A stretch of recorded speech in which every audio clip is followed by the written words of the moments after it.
कोणतीही पूर्वतयारी न करता आपण बटाट्याचे आणि साबुत तांदळाचे कटलेट्स बनवायला घेऊया. वेळ न घालवता सर्वात प्रथम आपण साहित्य बघूया. साबुत तांदूळ घेतलेले आहेत, 1 वाटी, 2 उकडून घेतलेले बटाटे आहेत, हिरवी मिरची, जिरं आणि 2-3 कढीपत्त्याची पानं त्याची भरट केलेली आहे, शेंगदाण्याचा कूट थोडासा. सर्वात प्रथम आपण बटाटा किसून घेऊया.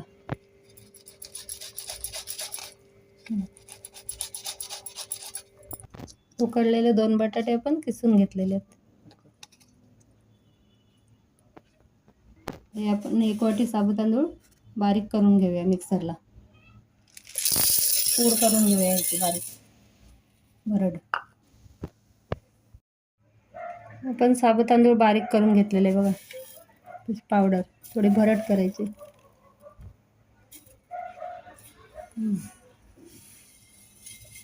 थोडं भरड असं ठेवायचं, जाडसर,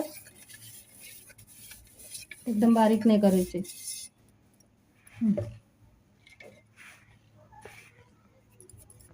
त्याच्यात आता बटाटा घालूया आपण उकडलेला.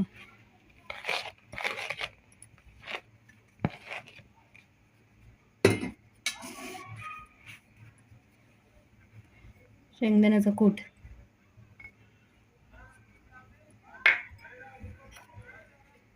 मिरची, जिरं याचा ठेचा केलेला,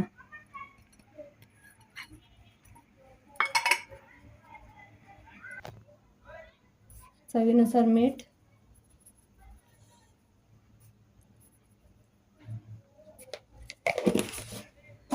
आता सगळं मिक्स करून घेऊया आपण. हे बटाट्याला ओलावा असल्यामुळे त्याच्यात ते पूर्ण भिजून जातं, पाणी घालायची गरज नाही याच्यामध्ये. याच्यामध्ये पीठ असं मळून घ्यायचं पूर्ण.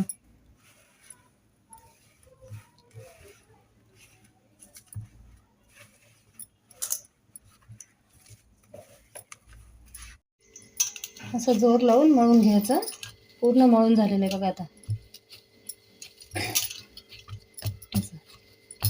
आता त्याचे गोल चपटे कसे पाहिजे तसे आपल्याला वडे तळू शकतात.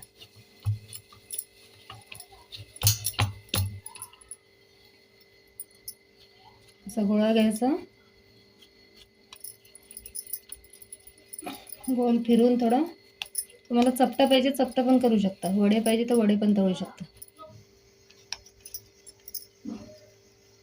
तुम्हाला पाहिजे तर जास्त दिवस स्टोर करून ठेवू शकता फ्रीजमध्ये. पाहिजे तेव्हा आपण तळून खाऊ शकतो गरम गरम.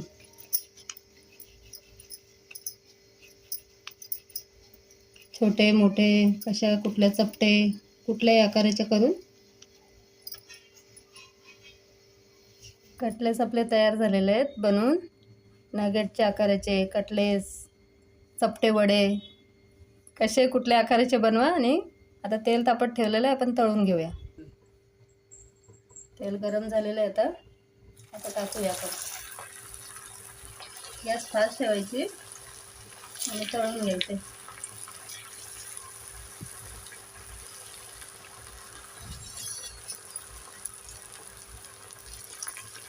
हलक्या हाताने हलवायचे त्याला.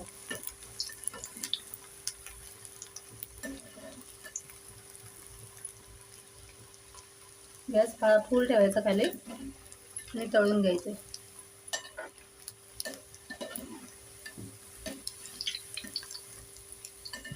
किती सुंदर कलर आला एकदम.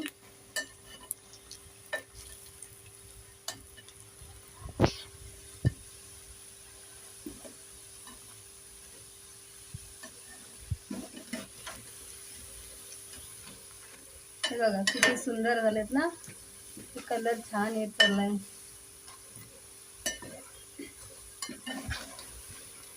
असे तुम्ही पण ट्राय करून बघा. रोज रोज आपल्याला खिचडी, वडे, साबुदाण्याचे खाऊन कंटाळा येतो. बनवून बघा. आपले आता रेडी झालेले आहेत कटलेट्स. बघा आपले सुंदर आणि कुरकुरीत खुसखुशीत असे तयार झालेले आहेत साबुदाणा बटाट्याचे झटपट कटलेट्स. तुम्ही पण तयार करा आणि मला कमेंटमध्ये सांगा. तुम्ही दह्यासोबत खाऊ शकता. दही किंवा चटणी पण बनवू शकता शेंगदाण्याची, त्याच्यासोबत पण खाऊ शकता. बनवून तुम्ही फ्रीजमध्ये ठेवू शकता 5-6 दिवसासाठी स्टोअर करून. तुम्हाला पाहिजे तेव्हा काढून गरम गरम तळू शकता आणि खाऊ शकता. असेच आनंदी राहा, हेल्दी राहा. तुम्हाला जर आपल्या रेसिपी आवडत असतील तर आपल्या सुविधा चॅनलला सबस्क्राईब करायला विसरू नका. धन्यवाद.